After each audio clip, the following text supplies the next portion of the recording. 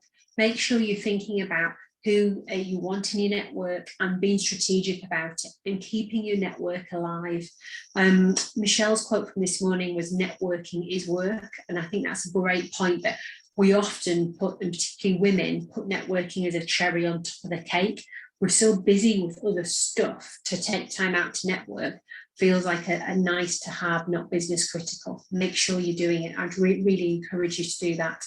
Mentoring, either as a mentor, mentee, or both, give it a go. If the Meet Businesswomen platform's not for you, that's totally fine. We've got loads of resources that are open that you might want to try within your own organisation. But if you're wanting to be brave and push yourself out of the comfort zone, use our mentoring platform.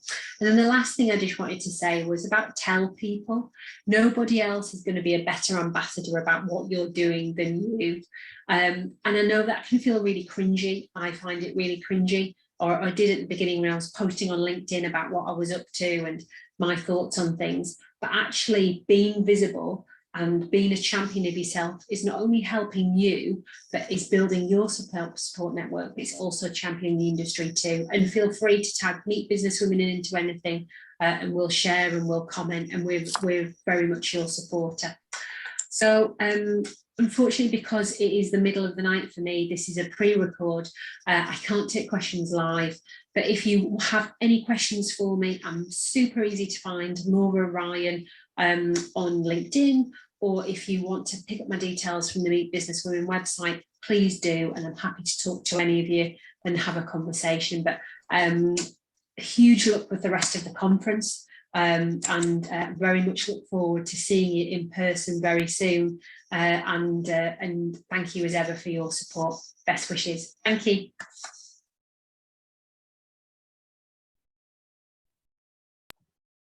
Wonderful. So great that Laura prepared that beforehand, and while we don't get to have her live on our mini conference today, we certainly will be looking forward to her heading out to Sydney in April for a face-to-face and some proper networking at that point. One person just reported an issue with the presentation, so hopefully you all streamed that fine your end, but if not, if there's issues, please just pop a little note into tech support to Brendan. It could just be an internet speed issue your end if the majority are going okay, but I just wanted to flag that. As I mentioned, if you have any questions around Meet Businesswomen that you want to share with Laura, please feel free to just pop it in the chat. You can do it privately to me if you like, and I can facilitate that feedback back to Laura. I'm sure she would love to hear from you all, particularly around your thoughts and any insights. Also, just want to mention we've currently got a Meet Business Women survey open at the moment. It closes at the end of the month. I certainly have shared that out to our Australian MBW members, and I'm sure Ash has through New Zealand as well. But if you haven't seen that, we'll just pop that survey link into the chat as well. It's just a quick 10-minute survey where you can provide some insights into the program for 2022. Moving on quickly to keep us on track, next up we have Margot Andre. Margot is the CEO of Australian Pork Limited. She joined APL in August 2019. Prior to commencing with APL, Margot held positions with Cattle Council of Australia, CSIRO, the University of New South Wales, Rural Industries Research and Development Corporation, and has also been with Queensland Local Government. Margot has extensive experience and networks across our primary industries, particularly along regional Australia and research environments through these roles. Margot also has an extensive experience in stakeholder engagement, marketing, communications, business development, operations, resource management. That's a full bag of quality there. And she's currently also, on top of all that, completing her MBA through the Australian Graduate School of Management at University of New South Wales. Margot is also a director of the Australasian Pork Research Limited, a member of Climate Research Strategy for Primary Industries. She's on the Council of Rural Research and Development Corporations and is a former Director of Agricultural Innovation Australia. Welcome to Margot, and I'll hand over to you. Thank you. Brilliant. Thank you, Catherine. And I think I might revisit the profile because that went on for quite a while, but I have had some brilliant opportunities. So good morning and I guess good afternoon and good evening for those who are both watching live and I guess watching the video. So always hard to follow up Laura. She's a fantastic speaker, but I'll do my best. I do want to start by acknowledging the traditional owners of the land on which we meet today. So for all the lands that we're meeting on, but I'd also like to acknowledge the wonderful women who have set a pathway, both past and present, who have paved a way for all of us to follow. I'd like to thank Meet Business Women's Network for this opportunity, especially Laura and Ashley and the team, but also to our hosts today, so to Catharine and Patrick and all of the AMIC team. So, and acknowledge our other guest speakers here today, Laura and Julia. So wonderful to be part of it. It's still interesting to be virtually. I think we all had hoped to at some point be getting back together, but I guess if we take away the positives of virtual, it means that we can hold a conference like this where we are sitting in different states, different countries, different time zones. And so to be able to be part of progressing the wonderful Meet Business Women's program is fantastic. So thank you all for having me here today.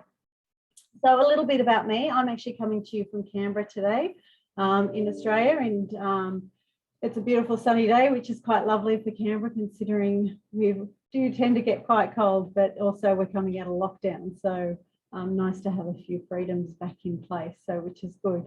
A little bit about me. So I was born in a country town in New South Wales here in Australia, and very small. We had a mixed cropping and livestock property, so and also earned income off farm with the local cotton. So I guess our front yard was irrigation channels, so which translates to a fantastic swimming pool, and our backyard was the river. So you know, it's a great way to grow up as a child.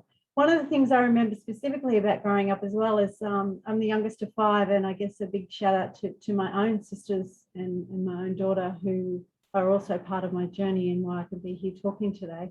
But, you know, having feeding a family of 7 is huge. It is quite big for families who aren't on high income. And so we were very lucky that we had our own livestock, that we could have fresh protein, we could have fresh meat. And it was such, in hindsight, such a privilege to be part of the whole occasion of taking the beast and the carcass and cutting it down and putting it into that big chest freezer. And, you know, you think now as we look across the world and the poverty and everything that's going on, that, you know, it was such a privilege to have beautiful homegrown beef, lamb, and of course, beautiful pork. I have to give a shout out to pork.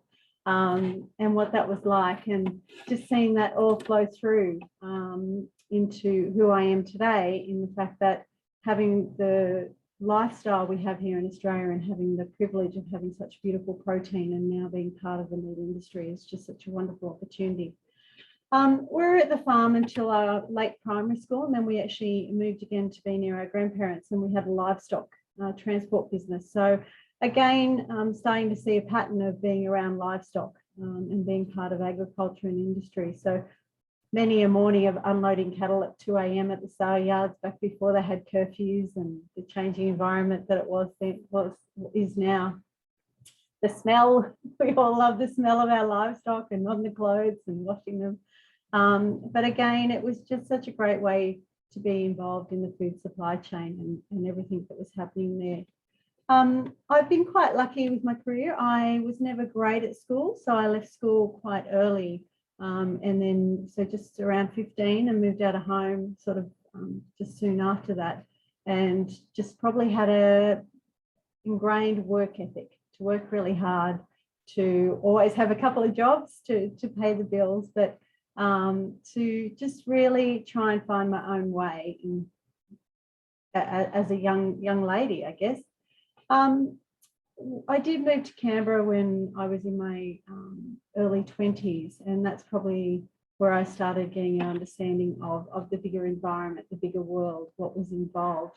And if I skip forward to 2012, I found myself running the National Rural Women's Award, and a big shout out, there's a couple of the past winners of that award on the calls here today. So, but it's a prestigious award that's aimed at celebrating and inspiring the next generation of female leaders in regional industries, businesses and communities. So it's the broader scope of everything we do here. And it was an amazing opportunity that one now, I guess in hindsight, I realised how hard that role pushed me, both across emotionally, mentally, physically, and just the drive to be successful. And, you know, even at that time, not recognising that I was really on a fast track to a burnout. But I also was watching the other wonderful women who were involved, and again, just giving everything, emotionally, physically, mentally, everything into this award.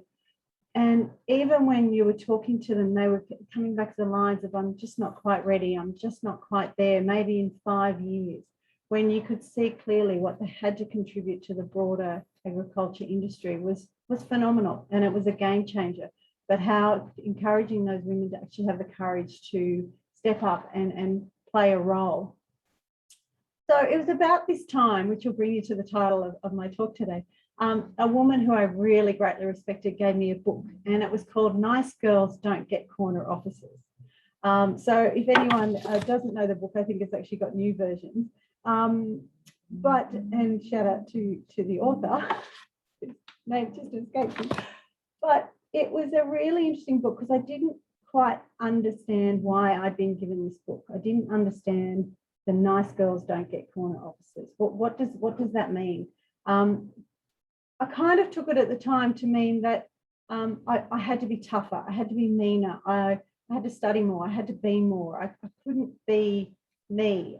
I thought the message that was being sent was that you can't be a nice person. You can't operate on kindness. You had to be tough, you had to be mean, you had to yell and all of that. And so it was a really confusing time to try and understand, well, if I wanted to take the next step in leadership, in wanting to have these executive roles, wanting to actually contribute back to rural and regional Australia, what did that look like?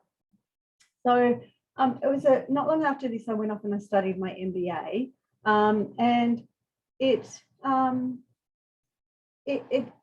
it interestingly gave me time while I studied full time. I actually took the opportunity, without realising it, to walk my children who were late primary school to and from school every day. It was a real insight starting to build on who I was and who I wanted to be and what I wanted to get out of the workforce. What did I want to give? And really, this is where, and I'll come back to this later, where I really started to forge you can have it all. You have to decide what having it all is for you. So there is no specific set model pathway for you. It's about you and who you are.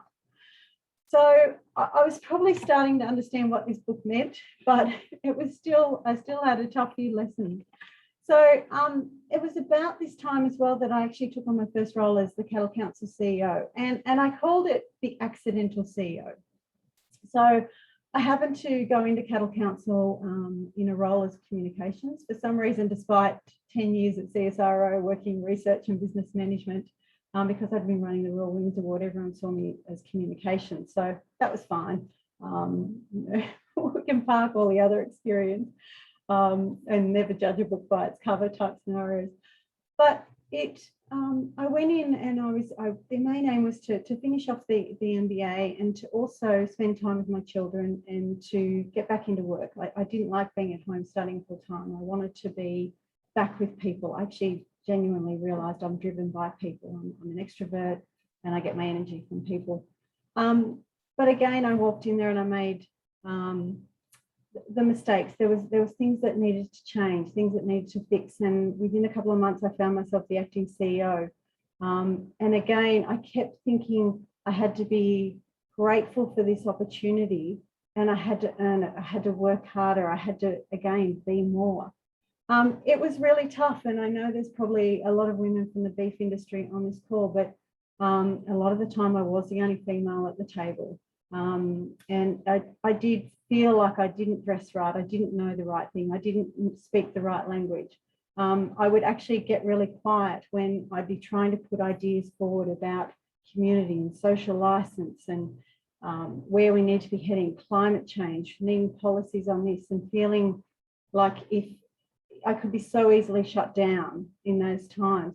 But some really interesting things started to happen about this time too. We got some really great women come on the board of the Cattle Council. And I still remember there was a lovely lady, and I'll give her a big shout out, Olivia Lawson.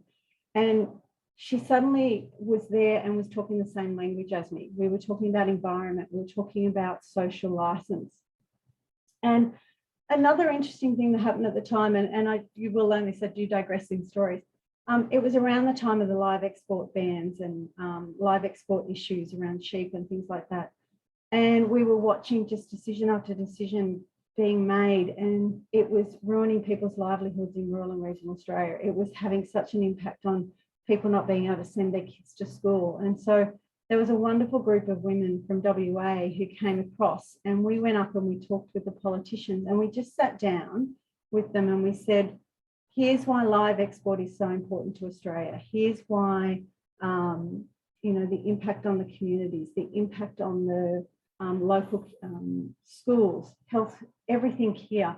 But more importantly, I'd had the opportunity to go to Indonesia, and I could actually talk to people about why the live export was so important.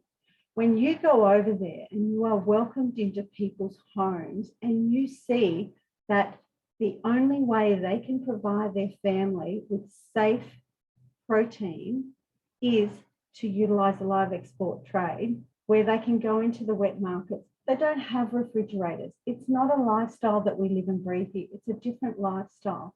It was such a wonderful opportunity, and those people were so welcoming and so ready to share the protein with us that had cost them a lot of money, but they wanted to be able to give those families those safe protein.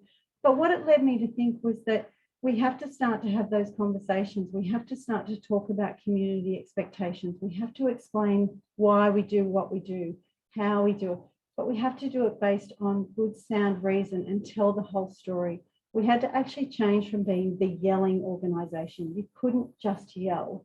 And I realised with the help of and support of some other really wonderful people from around the supply chain, and there were men involved, it's just a different way of communicating, and it's a really powerful way of communicating. So it's really important to embrace those methods. I did, again, as I said, make the same mistakes, and I did the mistake that I see people doing now when they get to the point where they go, maybe I'm not the right person for this job. Maybe I'm not getting the progress. You start to listen to the negative. You're not listening to the positive. You start to think, well, I don't know all the beef cuts. I don't know all of this. maybe this is not the right time for me. So in the end, I did actually step out because I thought perhaps they needed someone else for the industry to progress and for the organisation to progress and for them to really get the word across. And it was a bit of a sad day because I'd actually let myself down. So that's probably one of my points there is, don't sabotage your own career. But in saying that, I was very lucky in the fact that I actually, at the same time, had the opportunity. A beef producer actually rang me and said, you should come to pork. You should come over to pork. It's a wonderful industry. And I walked into the pork industry, and I'd have to say, huge shout out to them. I've walked into an organisation that has 70% female. It has some wonderful women across the supply chain. And we were able to have conversations that were really current and specific to community. So, for example, we've just finalised a sustainability framework that not only talks to industry, it talks to community and brings those things together. Our sustainability framework has 4 pillars. It's people. So we're just demonstrating why you would want to come and work in agriculture, why you want to work with livestock, and most importantly, why you want to work with the pork industry. Our pigs, we wanted to demonstrate that we feel privileged to raise these beautiful protein for Australians, and internationally we do export 10% of our industry. So the welfare of those pigs is our priority. Their well-being, their enrichment, how they feel is so important to us. The environment, it's fundamental to where we're going as a society. We need to actually look after this planet, and the pork industry is actually doing that. So we actually have the term climate-friendly farming, which we've now brought in here. And it really is, it's about how do we do our farming practices, but also recognise what agriculture does. And I've digressed slightly from the pork industry there, but agriculture as a whole is doing some amazing things around regenerative ag, changes in feed for animals, where we're farming, tree grass cover, all of these things that people in Australian agriculture have been doing for decades to make sure that they leave the area they're in better for the next generation. And we want to start to celebrate that. And in the pork industry especially, we say it's time for societal celebration. We want Australians to celebrate the pork industry. We want them to be proud of what we do. And as part of that, we've just launched our virtual tour. So we wanted to ensure not only was it transparency of the industry, it's visibility of the industry. We wanted to explain why we do it, how we do it, so that people understood that, that we do hold our animals in the highest regard, our people in the highest regard, that we do want to look after the planet.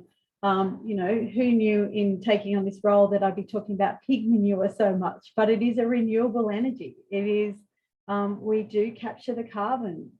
We've reduced our carbon emissions by 69%. We've reduced our water usage by 80%. Our manure is now has not only regenerating our own properties, it's regenerating the soil for other industries.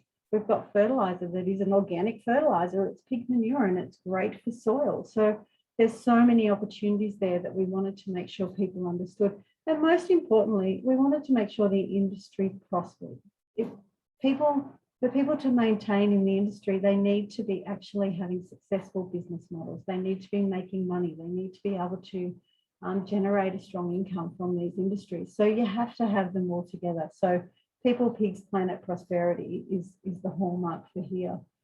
What we started to learn here, though, is that there were some gaps around our where we're going for women.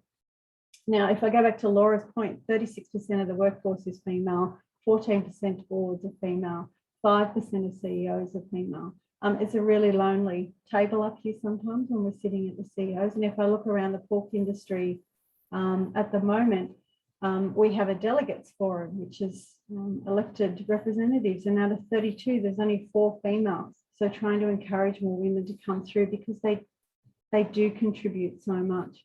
But even internally, I realised because my children are older and now at high school and about to graduate, I didn't look at the maternity leave policy apart from looking that we had one, and to realise that we were behind other industries, behind the average. We can fix that, we can make that better. So that was really important, that if we were going to make a supportive environment for women to step up in leadership, we had to actually make a few changes. we offer part-time work. We've taken away the geography issue. You don't have to be in Canberra if your role doesn't contribute just to Canberra. But if I flow across the whole industry as well, there are some fantastic women. And I guess our next step is how do we get these women to be stepping up into these leadership roles, to be contributing, whether that's in the policy, marketing, research. We need to be making sure we've got that framework. So I guess I'm just going to check the time. So I guess I thought long and hard what to talk about today. And I didn't want to just make it just personal. I wanted to actually bring home that if you look around Australia at the moment, you look around New Zealand, look around the world, we've got an amazing number of really good women stepping up into leadership roles that then step out because they either think it's the right thing to do, or they're sitting there going, I'm just not sure that I want to take on this fight, or getting overwhelmed with trying to do the balance of work-life balance. And so they're stepping away when in actual fact, what we need to be doing is supporting each other, building the scaffolding. And when you see someone go, oh, it's just too tough, I just don't want to do this anymore, you have to actually step in and remind them to listen to some of the positive feedback, not just the negative. And it's okay to stay authentic to who you are. You may look differently, you may sound differently, but that's great. This is what we need to make these changes. Even if we think of recruitment, we now don't recruit the old way of a selection criteria. We just have a letter of application, we have a first round technical interview, and we have a second round cultural interview. It's about how the people will fit, what they'll bring to the organisation. It's more than just that technical. So I'm just looking at Catherine around timing, but I think I'm getting pretty close to the end of the timing. So I guess I just wanted to leave with a few parting comments that just stay authentic to who you are. Be true to who you are, and kindness is a wonderful thing to take in. That doesn't mean you let people walk all over you. That's absolutely not what it is. But it is about taking the whole picture. Don't sabotage yourself, and most importantly, support each other.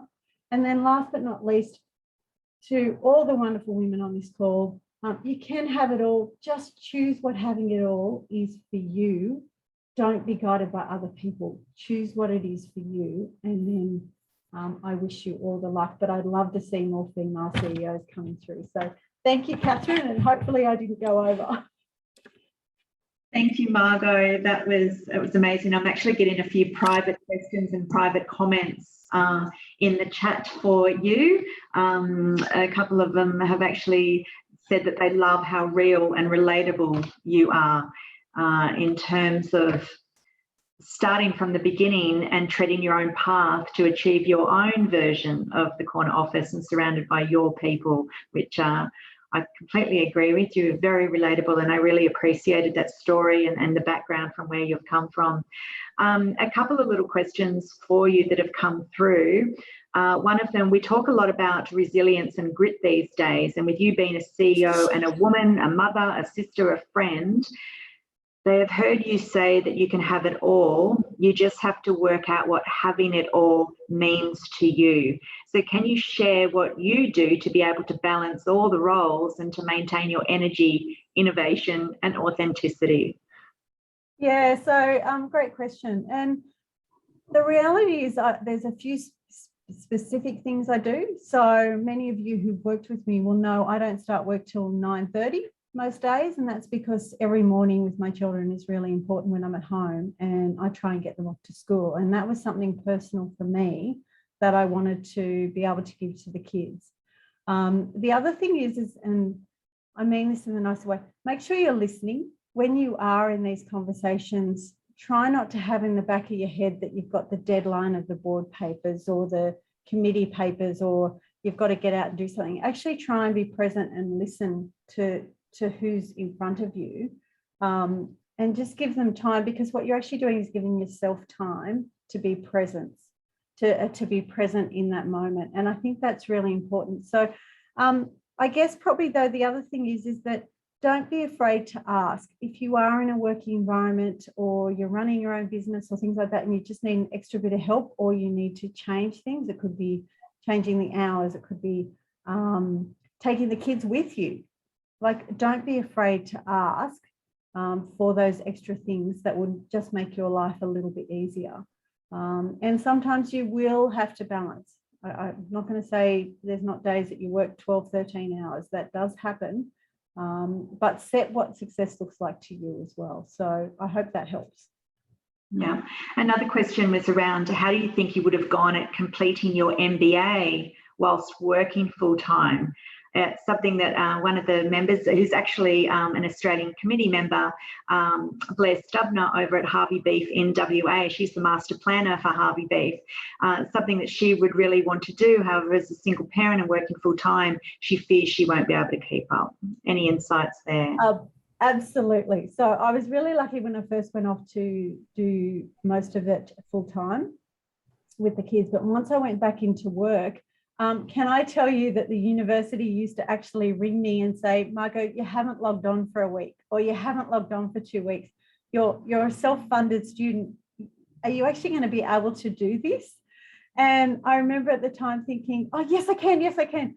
The reality is that I had to work out how to do it at my own pace. So whilst you go in with expectations of doing it in 12 months or 2 years, it might take me 5 years, but that's okay.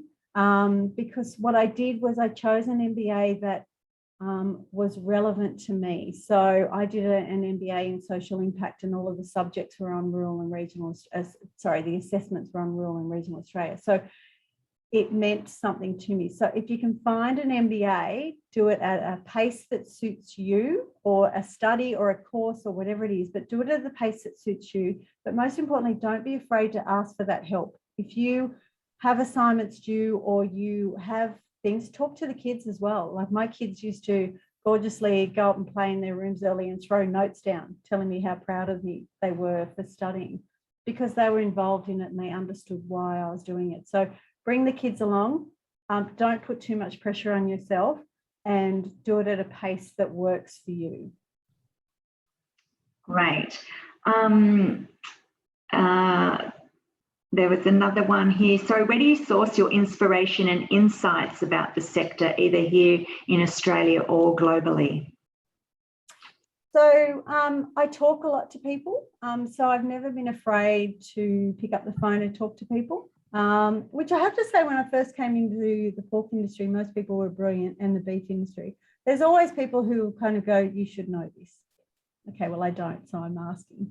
So I've never been afraid to ask questions, call people, have that pipeline of people who, it's not quite mentoring. Mentoring is slightly different. I do believe you have mentors who can help you. But when you're starting to understand industry and what's on and what's that, have the pipeline of people who know different areas. So some people might know, I'll use random examples, a state farming group. You might know someone in there who can give you an understanding of the bigger picture things. Don't be afraid to call your representative bodies and say, I just want to ask about this, because that's their full-time jobs and they love to talk about it. Globally as well, I don't have a lot of time to read, so I do read a lot of little excerpts, a lot of little headlines, and industry newsletters are the other great thing, is get some industry newsletters. Fabulous. And just one final question before we move on to our next speaker. How do you raise the conversation around maternity leave with your employer? So this is a really interesting one, because what I learned by changing it here as an organisation, as a CEO, it's a lot easier to get change. So I just needed to go to the board and say, we're doing this because it's the right thing to do. But I did come back with some of the smaller employees who can't actually afford maternity leave or couldn't. So I guess my advice there is, make sure you know what is available. So for example, when you're going into those conversations, be clear with the people you're talking to of your intention. So is your intention to return to work? Is your intention to be off for a certain amount of time? And whilst you need that little bit of flexibility, I think a little bit of clarity, but make sure, do the homework. There are some amazing government resources around maternity leave and payment and things like that. So there's some fantastic, whether it's farm household assistance officers, whether it's Centrelink officers, things like that. Actually do a bit of homework and work out what you can have access to, but don't be afraid of those conversations. So I think the world is changing now, but be clear on your intention. So if you're not intending to come back to work, because you'd like to be a full-time mum, that's wonderful, celebrate it. But don't start to set expectations that you're not going to fulfill. Come back to what is it I want to do. Great. Thank you again. Thanks on behalf of Me Business Women Australia and New Zealand and the Territory Partners for your time today, Margot. Absolutely amazing insights. We do have the CEO of Meat Industry Association New Zealand on the call, Surma Karapiva. I'm not sure if she would like to introduce Julia, or if you're happy, Surma, for me to keep going. Well, look, let me just quickly say thank you very much for the opportunity to be part of this mini virtual conference. It's really exciting that we're continuing this conversation and this dialogue, even in the fraught times of COVID. Yes, the Meat Industry Association is a territory partner for Meat Business Women International, and earlier this year, we hosted our Red Meat Sector Conference, which is the big annual event that we have across the farm gate with our farmer colleagues and obviously our processors. And we were very fortunate that COVID didn't stop that from happening. But likewise, we were also very fortunate to be able to host a networking lunch for New Zealand-based members of Meat Business Women. And we had a minister come and speak to us at that event, and by all means, I think the feedback that we received was very positive. So I'm glad that we're finding ways to continue the conversation, to continue the networks and the dialogues, and hopefully we will continue doing that into the future. So yes, I've been asked here very quickly to introduce Julia Jones. Julia Jones is well known within our industry. She is very familiar with the work of not only the sheep and beef sector, but also the dairy sector in New Zealand. And she has some really interesting insights to help spur us on in our thinking. By way of introduction, the title or the theme for Julia's presentation today is The True Value of Collaboration and Diversity, How Getting a Little Uncomfortable Can Ensure You and the sector thrives rather than survives. So you can imagine that it'll be a somewhat provocative presentation, which is exactly what we need sometimes, particularly in these challenging times. Julia is not content to live in the moment. She's always excited to look to the future and acknowledges that change is inevitable. So she works very hard to help others have the confidence to navigate the uncertain future as it comes our way. She has had a number of different roles. Her time with KPMG fueled her passion for understanding global trends and their impact specifically on the New Zealand economy. At the moment, she is the head of insights with the NZX, which enables her to provide insights and foresights to support businesses, our communities, and ultimately New Zealand to keep progressing. She has had a number of highlights in her career, which include completing the Harvard Agri Seminar in China, winning an Emerging Leaders Scholarship from the Ministry for Primary Industries to attend the Te Hono boot camp at Stratford University. She's graduated from AWDT Escalator Program, has had a stint in working in Russia, which is very exciting, and has been appointed to the Primary Sector Council. She works remotely from a wonderful place called Eureka in the Waikato, and is very grateful to live in a supportive rural community with the opportunity to experience the buzz of the city when she needs to. So with that, Julia, over to you. Thank you very much. Thank you so much. And wow, I also want to sort of just add in there that I can also be found on the couch in flannelette pajamas, eating baked beans out of a tin. So I think it's really important that people kind of understand that when we write bios, we write them so people actually get us in to speak. But there's always another side to us. And for me, I've had unlimited amounts of failure in my life. That's been a gift. because it's helped me learn and helped me grow. The reason I'm passionate about diversity, I'm not a feminist or anything like that, but I'm a weirdo. So being a woman, I've probably been given lots of advantage in environments where they've wanted to clock up and get, they genuinely just needed a woman on something, right? So they have included me. I got a role at a bank as a regional manager purely because they were desperate to have women on the leadership team. Now, I actually cried the day I got the job. It sounds random, doesn't it? Because you're excited because you get offered something, and then you're upset because you got offered something. And my sister just sort of told me to harden up. She's a good lady, and just said, look, it doesn't matter why you got it, it's what you do with it now. And I think that just reminded me that I took on the responsibility of being really clear about representing those ahead of me and not stuffing up what those did behind me or before me. And look, I mean, I'm probably far more comfortable in the male-dominated area. I mean, I started out with currency hedging, trading, and that was insane. That's a mental environment, but everyone's mental. So it doesn't matter what gender you are because everyone's crazy. So I've probably always felt that I've been a bit of the outsider. I've been a bit of the strange one. So for me, talking about diversity and collaboration is something that I'm quite passionate about. I'm also the chair of a board called Meet the Need, which is a charity that helps connect farmers to food banks. So it's about getting nutrition from the farm into those who need it. So it's about, and our beautiful farmers in New Zealand have donated animals, which is then processed into mince by Silver Fern Farms, one of our processors and great partners. And then it goes into food banks. And the big key for us is about, and look, I'd love to say that I didn't found it, by the way. This was founded by some incredible people, Wayne Lagford and Siobhan O'Malley, two farmers who one day said, why can't we get more food to the food banks? Why can't we help those who really need it? And the idea is getting nutrition into the food banks. It's getting consistent supply into food banks. And that's not criticising any of the likes of the food rescue or anything like that, but it's about, and I don't know how many of you have actually used food banks, but as a kid, I used them lots. Well, mum and dad did.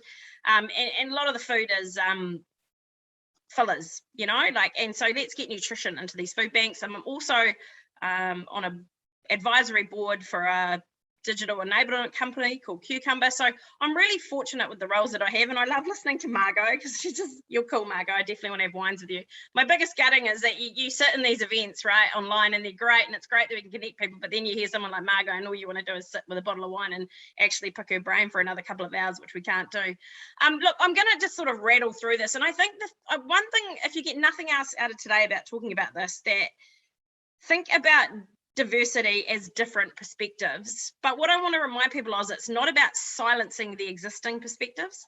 And I think sometimes we think diversity is about coming along and saying, right, let's just have a whole lot of new perspectives.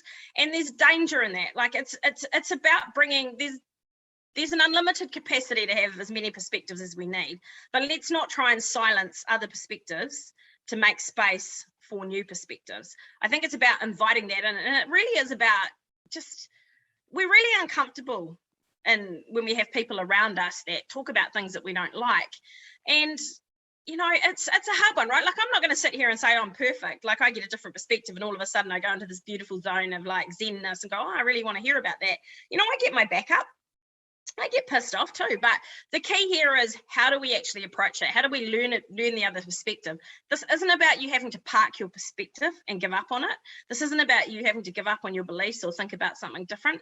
This is really about you being able to just listen and understand someone's perspective. It's not necessarily about changing exactly how you think. And I think sometimes we get into these battles, and I find that in particular in red meat, the old vegan versus non-vegan debate. And we're always kind of fighting at the extremes, right? We're always at this two ends of the scale, and we're just fighting to the bitter end. And I think it's quite important that when we're thinking about how we communicate or what we're talking about in the sector, that we think about the people that are undecided as opposed to the people on the fringes. So it's those undecided. I mean, this sounds terrible and it's going to sound cheesy. It's kind of like politics, and it's like staff engagement and all these things. The people who are completely disengaged or in the extremes are in the extremes. Do not waste energy trying to change how they feel. But let's be really respectful and clear about those who are in potentially the undecided spot, or the area where they haven't quite made up their mind what they think. And let's sort of try and help them. And I mean, Margot touched on this beautifully. It's about helping people understand how we process and what we do. But first we need to understand their perspective. So if somebody comes at you and goes crazy and is a bit like out there, then you've got to be really cautious and conscious that you don't just go and fight them and try and prove that you're right. The key here is understanding. And I mean, I love Margot's example about going into Indonesia and actually understanding what they did. Now, look, I'll be honest, I always get a bit of a cringe thing when I think about livestock being exported. That's a personal thing, but I have pet steers. I'm an idiot. You know, I don't do things properly. But the flip side of it is, imagine if you spent time with a family in Indonesia and that is their only form of food and that is something that they're so proud of, then you're going to feel differently. So all of a sudden you get these different perspectives and different way of seeing things when you talk to different people. I once actually got asked the most random question, and someone said, how do you know diversity? And it's usually when you're around someone that you kind of maybe you don't really like, or they kind of get your back up, or there's some discomfort from them. And it's really hard, because I'm not saying that you have to go buy a summer house with them. This is literally just having a conversation with them. You know, like I think we think that we have to be friends with everybody. This is not about making new friends. This is about getting new perspectives. And it is hard, but I think it's about having some courage, you know, like having some courage to actually stop and listen, even if it winds the absolute living daylights out of you. Just understand where that person's coming from and understand their perspective. Now, it might be batshit crazy. It might be that, you know, that they have a belief in, but remember with even the batshit crazy, their belief in what they believe is just as strong as your belief. So you're not going to change their mind.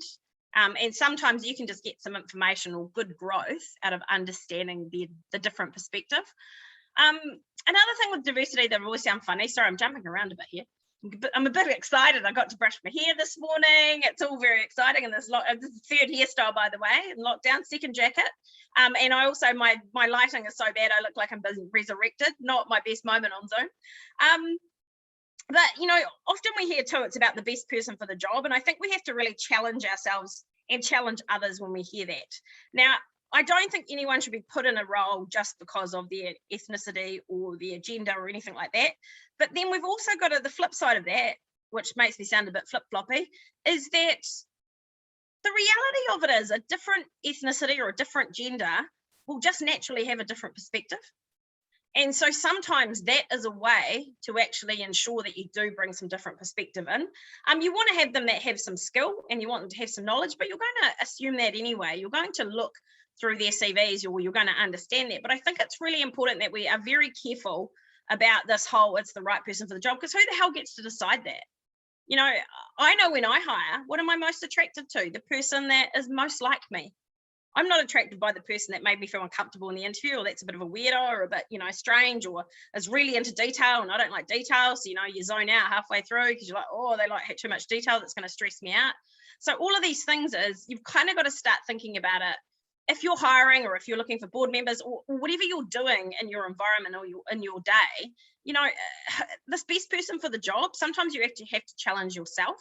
And I'm not saying you go against your instincts, because be very careful hiring based off, you know, completely ignoring instincts. Gut's a good thing, but there's a difference between your gut and between your own bias that you've developed just because things make you comfortable or not. And this agenda, this report has been referred to heaps, but the KPMG agribusiness agenda this year, now do download it. It's actually really cool. You'll enjoy having a read through it.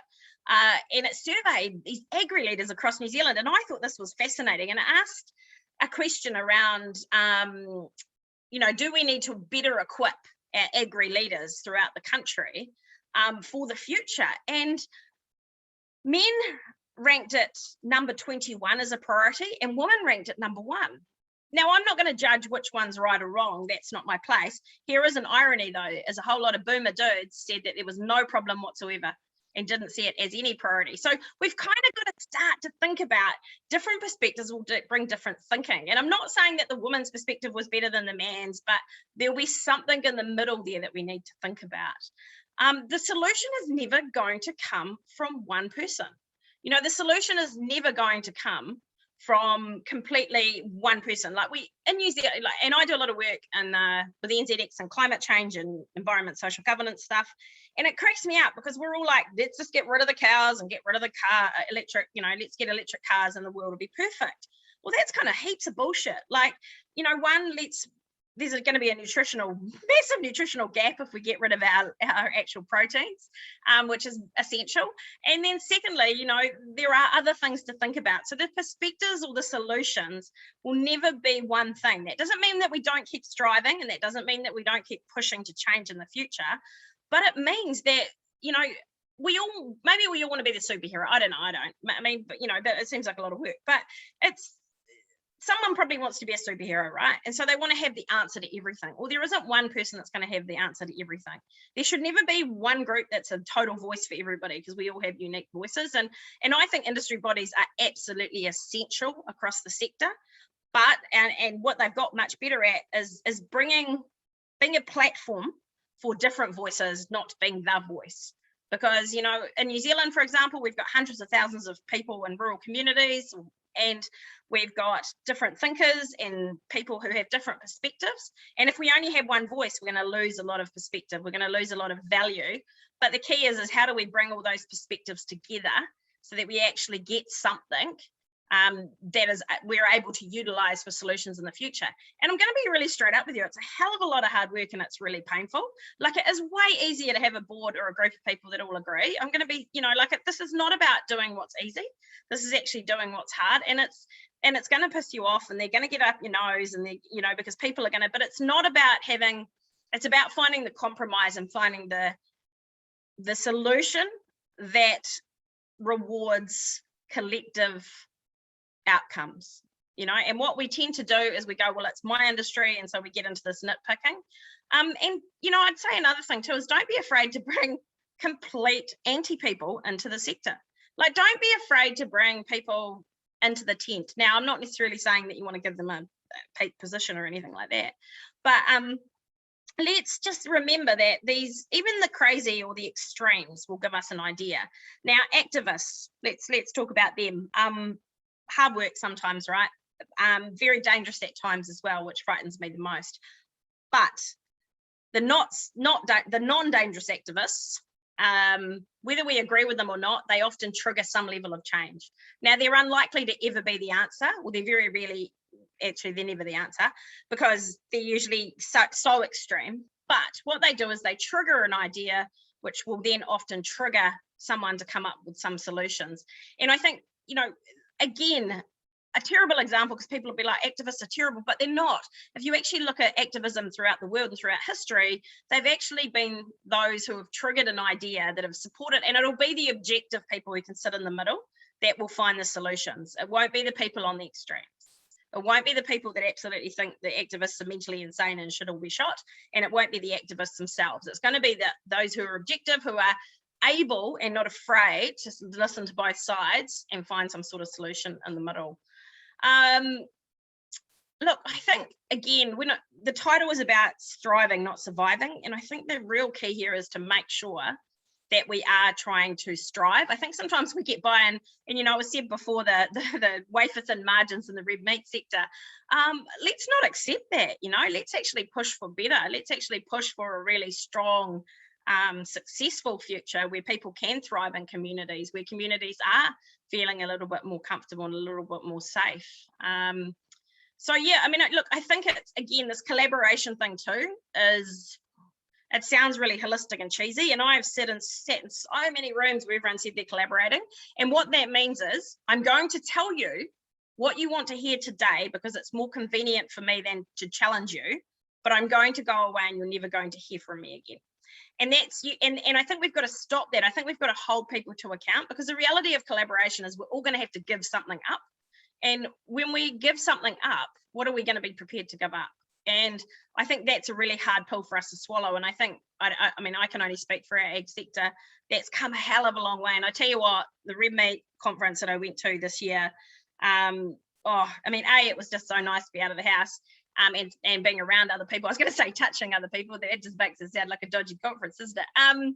But being around other people, and the other thing was too is that just that sense of challenge and that the bravery that was there. That the speakers that they had were amazing. You know, they had this whole vast different group of people coming in to talk.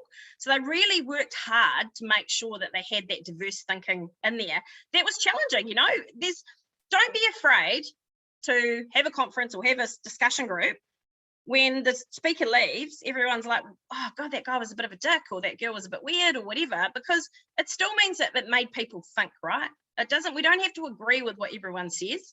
And I think we've got to keep pushing as hard as we can, again, to bring parts of the solutions for the future and stop thinking that one person, one group is going to have absolutely all of these answers to everything.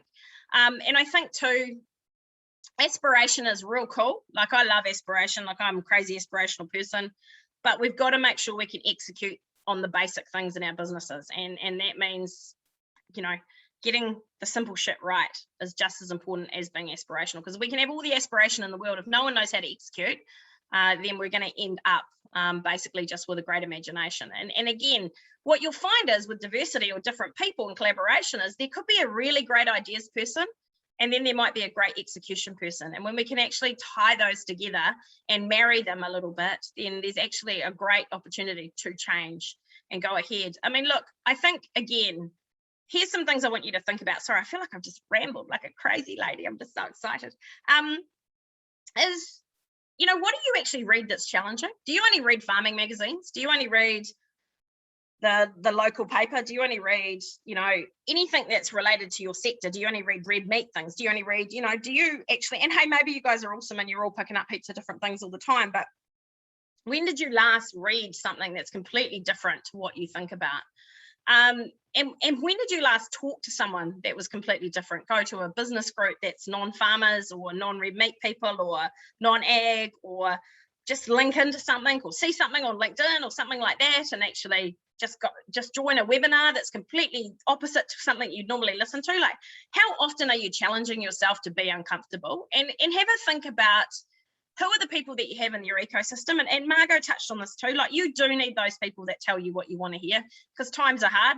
But by God, don't be afraid to go out there, and every now and then you might just have a coffee with someone. And don't get me wrong, you might have that coffee with that person and say to yourself, Jesus, I'm not doing that again for another year. But, you know, have that coffee with someone that is a bit different, that is a bit out there, that thinks differently to you, and just listen. You know, listen to their perspective. It doesn't mean you need to change your perspective. Listening to different perspectives isn't about you changing. It's about just understanding other perspectives, and you will grow and your perspective will change. My perspective changed today listening to Margot in a really positive way. So it's all these things that just remember that diversity is about adding perspectives, not about silencing existing perspectives. And just have courage, you know, like, give it a go.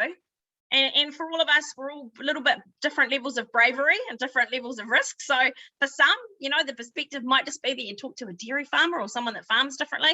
Or, you know, for some, it might be that you want to contact a vegan group and understand what they're all about. I don't know. That's your journey and your thing. But just have some bravery and actually get in and get some diversity or diverse thinking in your life. Because, you know, this world is changing. We can't slow down the pace. And there is going to be a level of unlearning we have to do as humans to relearn. So I think, you know, think about those things in your world, that what do you think you might have to unlearn, and what new perspectives may you need to grow. And thanks for listening to me. Oh my God, I just blah then. It was pretty exciting. Sorry. Do not apologise for that. That was amazing. I'm scribbling away. I'm watching chat. Absolutely incredible. You've actually just changed my whole perspective of how I do things as well. I've taken some incredible nuggets away from that, mainly about listening to different perspective and not having, I think somebody else mentioned in the chat as well, not having the mini-me's when you're doing the hiring. So yes, you've got the gut instinct, but think about somebody else outside of how you normally operate, because your way may not be the right way as you get older in the career as well. But then also that, you know, having that courage to stop and understand and listen, like be present. Both you and Margot said the same thing. Be present, listen to that other perspective. Absolutely love it. For everybody on the call, I appreciate that we've gone 4 minutes over. We'd love to do a bit of a 5-minute Q&A with Julia. So if you're happy to hang around, please do. If you need to leave, also, that's fine. Thank you so much for joining, but we'll keep going with a couple of little questions that have come through. I'm just going to go. Catherine, can I just say too that, like, every one of us are leaders, and this is going to sound super cheesy because don't you hate it when people say that, but don't ever believe you need to have a title, and don't ever believe that you need to, you know, like I laughed because Margot said she talked about luck, and I talk about luck, and you know, there's no reason why I should have my roles or people should listen to me really if you looked at me on paper, but the reality of it is that it's every one of us on this are leaders, and don't be, and we're going to take different leadership roles at different times, and I think it's really important that whatever people are doing out there, you know, whatever you do, if you can influence 2 people today, or you can influence 100 people today, it doesn't matter. There's 2 or 100 are just as important as each other. Yeah. Question, how do you balance the imposter syndrome that often comes from being given a leadership position and believe that it's based on merit rather than satisfying quotas? I'm terrible. Like, I'm incredibly insecure. I have this weird contradictory thing in my head. So I'm very confident, and I will literally go and I'll be brave. So I'm courageous. I'm not confident. So when I'm terrified, I will go and do things. I'll be terrified of what I'm doing, and I'll be terrified of what I'm about to say, but I'll still go and do it anyway. But every day I have that thing is, do I have a right to be here? Will people want to listen to me? You know, those things. And I guess I just balance it. As you get a bit older, you actually realize it's always there. And so I just listen to it less. Like, I'm really comfortable to make a dick out of myself. You know, I've got no issues with that. It's, you know, now randomly someone has just knocked on my door. So, the joys of working at home. Another one, somebody has mentioned that they've got a loud, outgoing personality, which sometimes they can be considered too much. How do they find their place and get a seat at the table? Oh, I always laugh about that too much. I think that too much often comes from a perspective of, do you have an opinion? Look, I think don't change who you are, but read a room first. And I guess I've got a little bit better. Not always, it's an 80-20 rule for me. I can be a nightmare, but I try a little bit to, can you hear that knocking? Hang on, I'll be there in a sec. You often try hard as you can just to read the room, find some people that you connect with, but don't take that shit. Like, if someone's telling you, you know, oh, you're a bit too out there, I don't want you at the table, then actually dig into that. Cool. So how would you like me to act differently? What does me being good look like for you? What is that perspective in your words? So ask them lots of questions to understand, because it might be that you, and I've found this before when I dig down, it's an easy response to say that I'm too out there, but maybe I just don't have the technical skill that they require. Yeah, that's great. But they don't want to tell me that. They'd rather tell me that I'm too out there and I'm going to upset people. And you know what? That's a load of bullshit too. If somebody doesn't want you at the table because you're going to upset someone, then you I would definitely challenge a little bit on that. But do you even want to be at that table? Because they're not going to listen and they're just going to fight you constantly anyway. Find a better table. Yeah, good insights. I find myself, it's definitely one, read the room, have something to say, but also from our side, particularly in the meat industry in Australia, when you get to that higher level of boards, etc., the feedback that I get from women in the industry, it's the same big men voices around the table. So how do I get in and have that seat when it's, you know, it's hard to say, no, actually, Barry, I want to speak. You know, don't allow people to shut you down. Now, you don't get aggressive and you don't get all like personal and say, hey, you dick, let me talk, or anything like that. But you, hey, look, I've actually got something I'd like to say, Barry. I'd like a minute. Can you please listen? And I think, you know, don't be afraid to actually do it in a way that politely just calms everything down. Absolutely wonderful. A lot of wonderful little feedback there in the chat. I'll go through and pull it out, but they're the questions I think we've covered off. If I've missed any of those questions, I apologise, but I'm having a quick scroll through and I think I've picked them up. Ashley Gray. And Jeanette, great idea calling your daughter Julia, by the way. She's obviously awesome. Ashley Gray, who's the chair of Meet Businesswomen New Zealand, is also on the chat and has posted in the 2 Twitter links for both Julia and Margot if you want to follow them on socials as well. Thanks, Ashley, and also huge thanks to Ash, who's supported. It's been a joint effort for us both pulling this conference together. I want to once again thank all the speakers who have joined us today. I feel like we could have gone for another hour, so I apologise if it feels like it's been a little rushed, but we're also very mindful of people's time, and taking a good 90 minutes out for some networking and a chat hopefully has been very valuable for you all. As I mentioned, this is going to be recorded and it will be available on the Meet Businesswomen org site. It'll be under the free resources, so while some of you may not be members yet, and hopefully you do end up joining, you still will be able to access that, and I will send out a link when it's uploaded by the team at MBW in the UK. Thank you all so much again for taking time out and joining. Enjoy the rest of your afternoon, and for the Australians, I look forward to seeing you hopefully face to face at our conference in April in Sydney. Thank you all.